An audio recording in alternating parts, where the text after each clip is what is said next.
ವೀಕ್ಷಕರೇ ನಮಸ್ಕಾರ. ಹಿಂದೂಗಳು ನಾವೆಲ್ಲ ಒಂದು ಎಂದು ಬಹಳಷ್ಟು ಜನ ಭಾಷಣ ಮಾಡ್ತಾರೆ. ಆದರೆ ರಬಕವಿಬನಟ್ಟಿ ತಾಲೂಕಿನ ತಮದಡ್ಡಿ ಗ್ರಾಮದಲ್ಲಿ ಸಾರ್ವಜನಿಕ ಸ್ಥಳಗಳಲ್ಲಿ ದಲಿತರಿಗೆ ಪ್ರವೇಶವಿಲ್ಲ. ಹಾಗಾದರೆ ದಲಿತರು ಹಿಂದೂಗಳಲ್ವಾ? ದಲಿತರು ಹಿಂದೂಗಳಾಗಿದ್ದರೆ ಸಾರ್ವಜನಿಕ ಸ್ಥಳಗಳಲ್ಲಿ ನಿರ್ಬಂಧ ಬೇಕೇ? ಇದು ಮನುಕುಲಕ್ಕೆ ಮಾಡಿದ ಅಪಮಾನವಲ್ಲವೇ? ಹಾಗಾದರೆ ದಲಿತರಿಗೆ ಸಮಾನತೆ ಸಿಗುವುದಾದರೂ ಯಾವಾಗ? ಸಂಬಂಧಪಟ್ಟ ಇಲಾಖೆ ಅಧಿಕಾರಿಗಳು ಏನು ಮಾಡುತ್ತಿದ್ದಾರೆ ಎಂಬುದು ಎಕ್ಸ್ ಪ್ರಶ್ನೆಯಾಗಿದೆ. ನನ್ನ ಹೆಸರು ಮಹಾದೇವ್ ಎಲ್ಲಡಿಗೆ, ಕೆರದಾಳ ತಾಲೂಕಿನ ತಮದಡ್ಡಿ ಗ್ರಾಮದಲ್ಲಿ ವಾಸವಾಗಿರುತ್ತೇನೆ. ಇಂದಿನ ಆಧುನಿಕ ಕಾಲದಲ್ಲಿ ಡಾಕ್ಟರ್ BR ಅಂಬೇಡ್ಕರ್ ಅವರು ನಮ್ಮ ದಲಿತ ಸಮುದಾಯದ ಮೇಲೆ ಯಾವುದೇ ರೀತಿಯಾದಂತಹ ಅನ್ಯಾಯಗಳಾಗ್ತಾ ಇದ್ದಾವ, ಧೋರಣೆಗಳಾಗ್ತಾ ಇದ್ದಾವ, ಶೋಷಣೆಗಳಾಗ್ತಾ ಇದ್ದಾವ, ಅವು ಎಲ್ಲವನ್ನ ಹೋಗಲಾಡಿಸಲು ತಮ್ಮ ಪ್ರಾಣವನ್ನ ತ್ಯಾಗವಿಟ್ಟು ನಮ್ಮ ದೇಶಕ್ಕೆ ಸಂವಿಧಾನವನ್ನ ರೂಪಿಸಿಕೊಟ್ಟಿದ್ದಾರೆ. ಆದ್ರೆ ಆ ಒಂದು ಶೋಷಣೆ ಇನ್ನೂ ಕೂಡ ತಮದಡ್ಡಿ ಗ್ರಾಮದಲ್ಲಿ ಯಥೇಚ್ಛವಾಗಿ ಬೆಳೆದುಕೊಂಡು ಬಂದಿದೆ.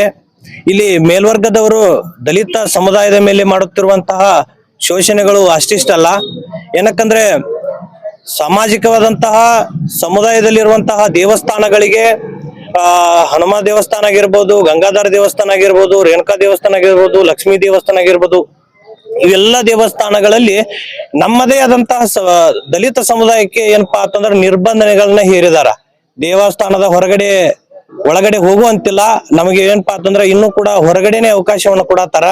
ಮತ್ತ ಅದೇ ರೀತಿಯಾದಂತಹ ಕಟಿಂಗ್ ಶಾಪ್ಗಳಲ್ಲಿ ಏನಪ್ಪಾ ಅಂತಂದ್ರೆ ನಮಗ ಪ್ರವೇಶವನ್ನ ಕೊಡ್ತಾ ಇಲ್ಲ. ಹೋದಿವಂದ್ರ ನಮ್ಮನ್ನ ಏನ್ ಮಾಡ್ತಾ ಇದಾರ, ಕಟಿಂಗ್ ಶಾಪ್ ಅಂಗಡಿ ಇಕ್ಕೊಂಡ್ ಹೋಗ್ಬಿಡ್ತಾನ. ನಿಮ್ದು ಎಲ್ಲಾರು ಕಟಿಂಗ್ ಮಾಡಿ ಅಂದ್ರ ಮೇಲ್ಜಾತಿ ಅವ್ರು ನಮ್ಮನ್ನ ಅಂಗಡಿಯನ್ನ ಹಿಕ್ತಾರ ಅನ್ನೋ ಒಂದು ಮಾತನ್ನ ಹೇಳಿ ಆತನ ಏನ್ ಮಾಡ್ತಾ ಇದ್ದಾನಂದ್ರ ನಮ್ಮನ್ನ ಹೊರಗೆ ಹಾಕ್ತಾ ಇದ್ದಾನ. ಮತ್ತ ಹೋಟೆಲ್ದಲ್ಲಿ ಆಗಿರ್ಬೋದು, ಎಲ್ಲಾ ಒಂದು ಸಾಮಾಜಿಕದಲ್ಲಿರುವಂತಹ ಎಲ್ಲಾ ಒಂದು ರಂಗದಲ್ಲಿ, ಶೈಕ್ಷಣಿಕವಾಗಿರ್ಬೋದು, ನಮ್ಮ ಸಮುದಾಯದ ಮೇಲೆ ಮೇಲ್ಜಾತಿ ವರ್ಗದವರು ಶೋಷಣೆಯನ್ನ ಮಾಡ್ಕೊತ ಬರ್ತಾ ಇದ್ದಾರ.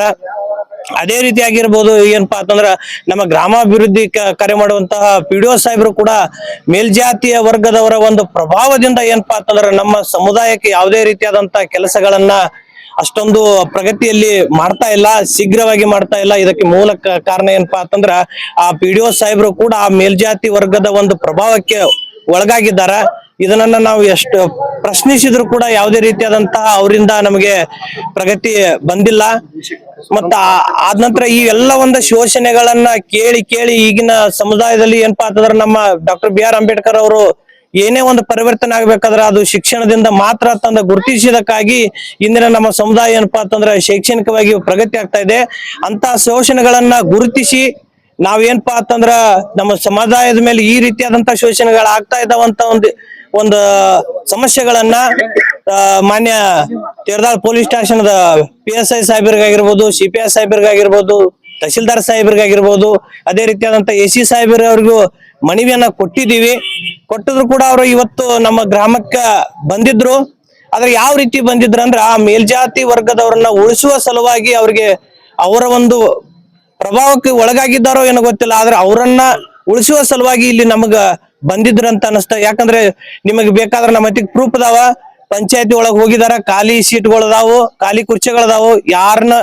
ಯಾರನ್ನು ಕೂಡ ಅಲ್ಲಿ ಕರೆದಿಲ್ಲ, ಯಾವುದೇ ರೀತಿಯಾದಂತ ಚರ್ಚೆಗಳು ಆಗಿಲ್ಲ, ಯಾವುದೇ ರೀತಿಯಾದಂತ ಏನು ನಿರ್ಧಾರವನ್ನ ತೆಗೆದುಕೊಂಡಿದ್ದೀನಿ ಅನ್ನೋದು ಕೂಡ ನಮ್ಮ ಸಮುದಾಯದ ಮುಖಂಡರಿಗೆ ಏನಪ್ಪಾ ಅಂತಂದ್ರ ಮಾಹಿತಿಯನ್ನ ನೀಡದೆ ಏನಪ್ಪಾ ಅಂತಂದ್ರ ನೇರವಾಗಿ ನಮಗೆ ಏನು ಮಾಹಿತಿ ಹೇಳಿದ್ರೆ ಸೀದಾ ಅವ್ರ ಆಫೀಸ್ಗೆ ಹೋಗ್ಬಿಟ್ರು. ಏನ್ ಕೇಳಂತ್ಲಿ, ನಮ್ಮ ತೆರದಾಳದ ತಾಲೂಕಿನ ತಹಶೀಲ್ದಾರ್ ಸಾಹೇಬ್ರನ್ನ ಕೇಳಂತ್ಲಿ, ಇದು ನನಗ ಗೊತ್ತಿಲ್ಲಪ್ಪ, ಇದನ್ನ ನೀವು ಏನಪ್ಪಾ ಅಂತಂದ್ರ ಸಮಾಜ ಕಲ್ಯಾಣದ ಪಾಸ್ವರ್ಡ್ ಅವ್ರನ್ನ ಕೇಳತ್ತಂದ ಅವರು ಆ ಮಾತನ್ನ ಹೇಳಿ ಏನಪ್ಪಾ ಅಂತಂದ್ರ ಜರ್ಕೊಂಡ್ ಬಿಟ್ಟಿದ್ರು.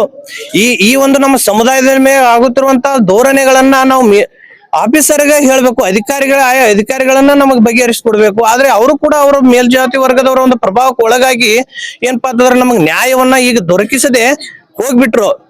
ಇದರಿಂದ ನಮಗ್ ನ್ಯಾಯ ಯಾವ ರೀತಿ ಸಿಗತೈತಿ, ಯಾರಿಂದ ಸಿಗ್ತೈತಿ ಅನ್ನೋದು ನಮಗ್ ಏನಪ್ಪಾ ಅಂತಂದ್ರ ಏನಂತಾರ ಅದು ನಮ್ಗೆ ಸಂಸ್ಥಾ ಇಲ್ಲ. ಯಾರನ್ನ ಇದನ್ನ ಕೇಳ್ಬೇಕಂತಂದ ಇದನ್ನ ಮೇಲಾಧಿಕಾರಿಗಳು ಏನಪ್ಪಾ ಅಂತಂದ್ರ ಇದನ್ನ ಪರಿಶೀಲನೆ ಮಾಡಿ ನಮಗೆ ನ್ಯಾಯವನ್ನ ಒದಗಿಸಿ ಕೊಡದೇ ಇದ್ರ ನಾವೇನ ಮುಂದಿನ ತಹಶೀಲ್ದಾರ್ ಆಫೀಸ್ ಮುಂದೆ ಏನಪ್ಪಾ ಅಂತಂದ್ರ ನಮ್ಮ ಎಲ್ಲ ಸಮುದಾಯದವರು ಏನಪ್ಪಾ ಅಂತಂದ್ರ ಉಗ್ರವಾದಂತ ಹೋರಾಟವನ್ನ ಮಾಡ್ತೀವಿ.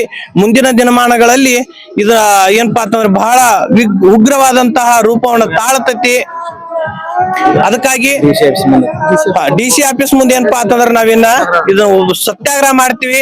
ನಮ್ಮ ಪ್ರಾಣ ಹೋದ್ರ ಹೋಗ್ಲಿ, ಈ ಏನ್ ಅಸ್ಪೃಶ್ಯತೆ ಅನ್ನೋದು ಏನೈತಿಪ್ಪ ಅಂತಂದ್ರ ನಮ್ಮ ತಲೆಮಾರಿಗೆ ಮುಗಿಲಿ ಅಂತಂದು ಏನಪ್ಪಾ ಅಂತಂದ್ರ ನಾವು ಪ್ರಾಣ ಕೊಡಕ್ಕೆ ಸಿದ್ಧವಾಗಿದ್ದೇವೆ. ಇಲ್ಲಿ ಈ ಡಿ.ಸಿ ಆಫೀಸ್ ಮುಂದೆ ಏನಪ್ಪಾ ಅಂತಂದ್ರ ನಾವು ಯಾವುದೇ ರೀತಿಯಾದಂತಹ ಉಗ್ರವಾದ ಹೋರಾಟವನ್ನ ಮಾಡ್ತೀವಿ ಅನ್ನೋ ಒಂದು ಮಾಹಿತಿಗಳ ಮೂಲಕ, ಸಂದೇಶದ ಮೂಲಕ ಅಧಿಕಾರಿಗಳಿಗೆ ಏನಪ್ಪಾ ಅಂದ್ರೆ ಬಿಸಿ ಮುಟ್ಟುವ ರೀತಿಯಲ್ಲಿ ನಾವು ಹೋರಾಟ. ತೇರದಾಳ ತಾಲೂಕಿನ ತಮದಡ್ಡಿ ಗ್ರಾಮದಲ್ಲಿ ಅಸ್ಪೃಶ್ಯತೆ ಇನ್ನೂ ಜೀವಂತವಾಗಿದೆ ಅನ್ನೋದಕ್ಕೆ ಇಲ್ಲಿ ತಮದಡ್ಡಿಯಲ್ಲಿ ನಡೀತಕ್ಕಂಥ ಘಟನೆಗಳ ಸಾಕ್ಷಿಯಾಗಿವೆ. ಈಗ ತಮದಡ್ಡಿಯಲ್ಲಿ ಸಾರ್ವಜನಿಕ ಸ್ಥಳಗಳಲ್ಲಿ ಅಂದ್ರೆ ಈಗ ಕಟಿಂಗ್ ಅಂಗಡಿಯಲ್ಲಿ ಆಗಿರ್ಬೋದು, ಕಟಿಂಗ್ ಮಾಡ್ತಾ ಇಲ್ಲ. ಸಾರ್ವಜನಿಕ ದೇವಸ್ಥಾನಗಳಲ್ಲಿ ಹನುಮತ್ ದೇವ್ರ ಗುಡಿ ಒಳಗ ದಲಿತರಿಗೆ ಪ್ರವೇಶವಿಲ್ಲ. ಗಂಗಾಧರ ಮಠದೊಳಗ ಅಲ್ಲಿ ಪ್ರವೇಶವಿಲ್ಲ. ರೇಣುಕಾದೇವಿ ಜಾತಿ ಮಠದೊಳಗ ಅಲ್ಲಿ ಪ್ರವೇಶವಿಲ್ಲ. ಲಕ್ಷ್ಮೀ ದೇವಿ ಗುಡಿ ಒಳಗ ಅಲ್ಲಿ ಪ್ರವೇಶವಿಲ್ಲ. ಹೀಗೆ ಸಾರ್ವಜನಿಕವಾಗಿ ನಮ್ಮ ಈ ದಲಿತರಿಗೆ ಏನಪ್ಪಾ ಅಂತಂದ್ರೆ ದೇವಸ್ಥಾನಗಳಲ್ಲಿ ಇನ್ನೂ ಆದ್ರೂ ಒಳಗ ಪ್ರವೇಶವಿಲ್ಲ. ಮೊದಲೊಂದು ಕಾಲದಾಗಿತ್ತದ ರಾಜ ಮಹಾರಾಜರ ಕಾಲದೊಳಗ ದಲಿತರನ್ನೆಲ್ಲ ಹೊರಗಿಡುವಂತ ವ್ಯವಸ್ಥೆ ಇತ್ತು. ಅದನ್ನೆಲ್ಲ ಡಾಕ್ಟರ್ ಬಾಬಾ ಸಾಹೇಬ್ ಅಂಬೇಡ್ಕರ್ ಅವ್ರು ಏನ್ ಮಾಡಿರಪ್ಪ ಅಂತಂದ್ರ ಆ ಮನುಸ್ಮೃತಿ ಅಂತಕ್ಕಂಥದನ್ನ ಸಾರ್ವಜನಿಕವಾಗಿ ಸುಟ್ಟು ಹಾಕಿ ಈಗ ಸಂವಿಧಾನವನ್ನು ಬರೆದ ಈ ಸದ್ಯಕ್ಕೆ ಪ್ರಜಾಪ್ರಭುತ್ವ ವ್ಯವಸ್ಥೆ ಐತಿ. ಇಲ್ಲೇನಪ್ಪ ಸರ್ವಾಧಿಕಾರ ಆಡಳಿತ ಇಲ್ಲ, ಪ್ರಜಾಪ್ರಭುತ್ವ ವ್ಯವಸ್ಥೆ ಐತಿ. ಇಲ್ಲೆಲ್ಲರೂ ಸರ್ವ ಧರ್ಮದವರು ಎಲ್ಲರೂ ಸಮಾನರು ಅಂತಕ್ಕಂಥ ಒಂದು ವ್ಯವಸ್ಥೆ ಐತಿ. ಆದ್ರೂ ಕೂಡ ಇಂಥ ವ್ಯವಸ್ಥೆಯೊಳಗ ಇನ್ನೂ ಅಸ್ಪೃಶ್ಯತೆಯನ್ನ ಆಚರಣೆ ಮಾಡ್ತಾ ಇದ್ದಾರೆ ಅಂತಂದ್ರ ನಮ್ಮ ದಲಿತರಿಗೆ ಅಷ್ಟಂತ ಇದು ನೋವಿನ ಸಂಗತಿ ಐತಿ. ಆದ ಕಾರಣ ಈಗ ಈ ಒಂದು ಘಟನೆಯ ಪ್ರಯುಕ್ತವಾಗಿ ನಾವು ಮಾನ್ಯ PSI ಸಾಹೇಬ್ರಿಗಾಗಲಿ, DYSP ಸಾಹೇಬ್ರಿಗಾಗಲಿ, AC ಮೇಡಮ್ ಅವ್ರಿಗೆ, ಆಮೇಲೆ ತಹಶೀಲ್ದಾರ್ ಅವ್ರಿಗೆ, ಆಮೇಲೆ ಸಮಾಜ ಕಲ್ಯಾಣ ಅಧಿಕಾರಿಗಳಿಗೆ ಎಲ್ಲರಿಗೂ ಕೂಡ ಇವತ್ತು ಮನವಿಯನ್ನು ಕೊಟ್ಟು ನಮಗೆ ನ್ಯಾಯವನ್ನು ಒದಗಿಸಿ ಕೊಡ್ಬೇಕಂತ ಕೇಳ್ಕೊಂಡಾಗ AC ಮೇಡಮ್ ಅವರು ಸಡನ್ ಆಗಿ ತಹಶೀಲ್ದಾರ್ ಅವರಿಗೆ, EO ಅವರಿಗೆ, ಆಮೇಲೆ ಸಮಾಜ ಕಲ್ಯಾಣ ಅಧಿಕಾರಿಗಳಿಗೆ, ಹೀಗೆ ಕೆಲವೊಂದು ಅಧಿಕಾರಿಗಳಿಗೆ ಸೂಚನೆಯನ್ನು ನೀಡಿ ತಮದಡ್ಡಿಗೆ ಹೋಗಿ ಅಲ್ಲೇನ್ ಸಮಸ್ಯೆ ಐತಿ ನೋಡಂತೇಳಿ ಸೂಚನೆಯನ್ನು ಕೊಟ್ಟಿದ್ರು. ಅದೇ ಪ್ರಕಾರವಾಗಿ ಅವರು ಬಂದಿದ್ರು. ತಮದಡ್ಡಿಗೆ ಬಂದ ನಮ್ಮ ಗ್ರಾಮ ಪಂಚಾಯತಿ ಒಳಗ ಕೂತ್ಕೊಂಡು ಅದೇನೋ ಯಾವುದೇ ವಿಷಯನ ಚರ್ಚೆ ಮಾಡದೆ, ದಲಿತ ಮುಖಂಡರನ್ನ ಕರೆಸದೆ, ಯಾವುದೇ ರೀತಿಯ ಚರ್ಚೆ ಮಾಡ್ಲಾರ್ದನ ಅವರು ವಾಪಸ್ ಬಂದ ದಾರಿಗೆ ಸುಂಕವಿಲ್ಲ ಅಂತೇಳಿ ವಾಪಸ್ ರಿಟರ್ನ್ ಮತ್ತ ಅವ್ರ ಇದಕ್ಕೆ ಹೋಗಿದ್ದಾರೆ. ಆಮೇಲೆ ನಾವು ಅವ್ರಿಗೆ ಕೇಳಿದಾಗ ಅವ್ರ ಜನ ಬರ್ತಾ ಇಲ್ಲ, ಅದಕ್ಕೆ ಮುಂದಿನ ತಾರೀಕು ನಾವು ಇಟ್ಕೋತೀವಿ ಅಂತೇಳಿ ಆಮೇಲೆ ಫೋನ್ ಮುಖಾಂತರ ಹೇಳಿದ್ರು. ನಮಗೆ ಇಲ್ಲಿ ನಮ್ಮ ಸಮಾಜದೊಳಗ ಬಂದು ನಿಂತ, ನಮ್ಮ ಶೋಷಣೆ ಆಗಿರ್ತಕ್ಕಂಥ ಸಮಾಜದೊಳಗ ನಿಂತ್ಕೊಂಡ ಒಂದಿಷ್ಟ ಸಾಂತ್ವನ ಹೇಳುವಂತದ ಆಗ್ಲಿ, ಅಥವಾ ನಮಗ ನಮ್ಗೆ ಕರೆಸ್ತೀವಿ ನಿಮ್ಮನ್ನ ನೆಕ್ಸ್ಟ್ 23ನೇ ತಾರೀಕು ಡೇಟ್ ಇದೆ ಅಂತ ಹೇಳಿ ಹೇಳುವಂತ ಸೌಜನ್ಯ ಕೂಡ ಇಲ್ಲದೆ ಅವರು ನಮ್ಗೆ ಯಾವುದೇ ರೀತಿಯಂತ ಕೇರ್ ಮಾಡ್ಲಾರ್ದನ ಅವ್ರ ಹೋಗಿದ್ದಾರೆ. ಅದೊಂದು ನಮ್ಗೆ ನೋವಿನ ಸಂಗತಿ ಆಗೈತಿ. ಆದ ಕಾರಣ ಇಂಥ ಒಂದು 21ನೇ ಶತಮಾನದೊಳಗನು ಇಂಥ ಅಸ್ಪೃಶ್ಯತೆ ಜಾರಿ ಐತಿಪ್ಪ ಅಂತಂದ್ರೆ ನಾಚಿಗೇಡಿನ ವಿಷಯ ಆಗೈತಿ. ಈ ಅಸ್ಪೃಶ್ಯತೆಯನ್ನ ಬೇಕಂತೇಳಿ ನಮ್ಮ ದಲಿತ ಸಮುದಾಯದ ವತಿಯಿಂದ ನಾವು ಮಾನ್ಯ DC ಸಾಹೇಬರ ಆಫೀಸಿನ ಮುಂದ ಉಗ್ರವಾದ ಹೋರಾಟವನ್ನು ಮಾಡ್ಲಿಕ್ಕ ನಾವು ಶತಸಿದ್ಧರಿದ್ದೀವಿ ಅಂತ ಹೇಳಿ ಈ ನಮ್ಮ ದಲಿತ ಮುಖಂಡರ ಪರವಾಗಿ ನಾನು ಕೇಳ್ಕೊತಾ ಇದ್ದೀನಿ. ಈ ಒಂದು 23ನೇ ತಾರೀಕಿಗೆ ಏನ ತಾರೀಖನ್ನು ಕೊಟ್ಟಿದಾರೋ ಆ ತಾರೀಕಿನೊಳಗಾಗಿ ನಮಗೆ ಶಾಂತಿ ಸಭೆ ಆಗಿರ್ಬೋದು ಅಥವಾ ನಮಗೆ ನ್ಯಾಯ ಕೊಡಿಸುವಂತ ವ್ಯವಸ್ಥೆಯನ್ನ ಮಾಡದೇ ಹೋದ್ರೆ ನಾವು ಬೆಂಗಳೂರಿನ SC ಕಮಿಷನ್ಗೆ ಹೋಗಿ ಒಂದು ಮನವಿಯನ್ನು ಕೊಟ್ಟು ಒಂದು ಹೋರಾಟವನ್ನು ಮಾಡುವಂತ. ನಾವು ತಮದಡ್ಡಿ ಗ್ರಾಮದವರು.